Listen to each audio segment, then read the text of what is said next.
akapheli ngawo. Thatha isimo esikwenza wena sikuvile. Thatha isimo sibeke ngemuva. Thatha uJesu beke ngaphambi kwesimo. And if uthatha uJesu umbeka phambi kwesimo, awuzunaki isimo. Uzonaka uJesu. Uzofocusa kuJesu. Why you focus again? Because uyazi yena okulelayo. It's painful ukuthi abanye abantu abamdumisa uNkulunkulu abathandazi but bese beseyinhluphekweni bayamkhonza. But if izinto sobahambela kahle bayakhohlwa yena. So it's from today akuqala ushintsho. No, yonke into ekade ngivima. Now ngeke iphinde ingihluphe. Ngiyakhuluma nabafundi engibafundisa ngithi ngifunda lesikoleni. Kwangentombazane engihlule ezifundweni. And if inhlula ngakhuluma naleyo ntombazane. First time ngangayitenda ngathi ngizokhompyutha nayo. Just because ngifuna ukuyihlula. Test yokuqala sayibhala yangihlula. Test yesibili sayibhala yangihlula. Ngahamba ngaya kuyona. Kanti now ngiyakuphinda ungihlula. Kwahlekwa classini kwathiwa ubani wena njengoba ehlule ngamama kangaka. Kanti ngiyakuphinda ungihlula. Sayibhala esathu wangihlula.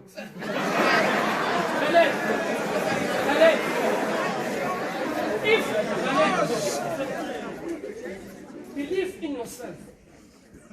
Pray. Uthixo siningi izinto azibeka kuwena kuphela ukuthi wena uyazidoubt. Unalento ekuvimba ukuthi mina ngizoyenza kanjani into ethile ngisahluleka kangaka.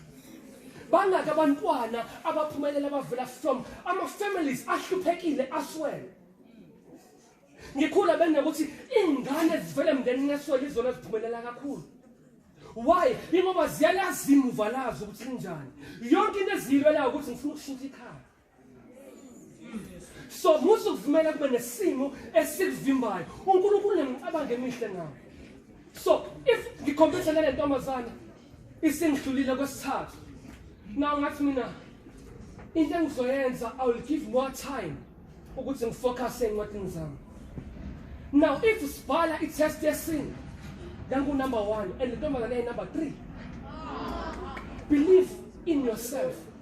uNkulunkulu ulalela wena ukuthi wena ufuna ukwenzani. Wena ufunani? Lithi iBhayibheli ukufa nokuphila kusola iminweni. So speak life. Speak the truth. Iqiniso lona ezizokwakha. Zethembe. Once uzethemba uzothemba uThixo kuwe. Asike isimo esizoma phambi kwakho sikuhlule. Ngoba usihambele wena but there is God in your life okuyena ovula iminyango engavulekile. So usho kanjani singangiphumelela? Usho kanjani novele lenyaka uzophela ngizofelila ngiyobona next year? Usho kanjani? Uzitshena kanjani? Uzibulala kanjani wena? Khuluma into ofisa ukuba yiyo. Ngoba uNkulunkulu ulalela inemicabango emihle nawe. Akuyona yokubi kodwa ukuphumelelisa. Na uNkulunkulu uma efuna ukuphumelelisa wena kodwa ukhuluma into epositive. Ukwenza kanjani? Enza ekumele ukwenze. Enza okuhle lokho kumele ukwenze. Forget about abangani. Maybe ngidlala kangaka nje umngani wakho ngidlala naye kangaka bese fika endlini uyafunda wena ufunda. Pray. Funda. And remember, uThixo kuwe angaguqula sonke leso simo. If ubone ngathi kuyaphela ngempilo yakho, uNkulunkulu usaqala. Ngenithi mina uma ubona izimo zikuhlasela, no lokho kusayisiqala.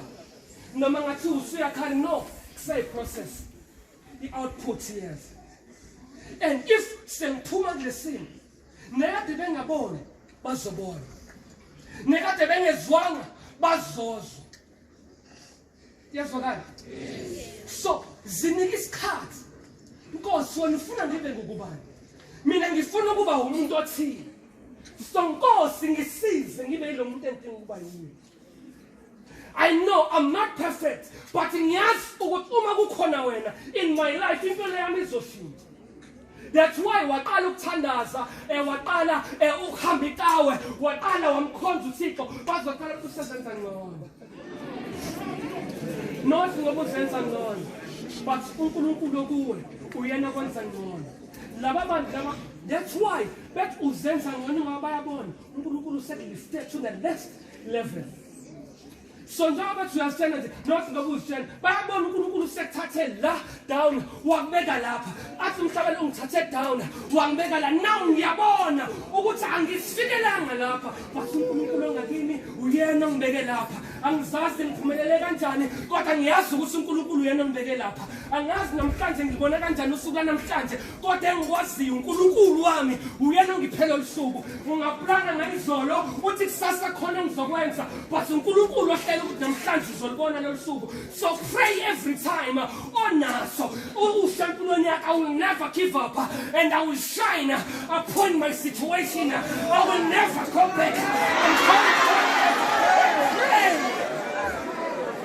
pray pray pray Tandazi most ukuthi nohlulwa isifundo nawe bese uyavumela usifundo isifundo I said 6 challenge isifundo better no this is the challenge ngizolo mina ngiyahluleka the God I'm worshiping is more than the conqueror singaphezu kwabalungu so who am I to fail if uNkulunkulu engakini hallelujah amen uzocela ukuma lapha ngoba ngiyabona ngomfundo sishelene bemva kwami ngizocela u13 down amen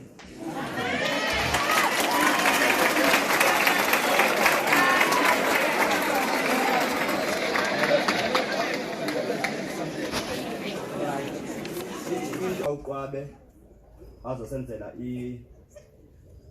i-top 10 top 10 wa grade 8 no grade 10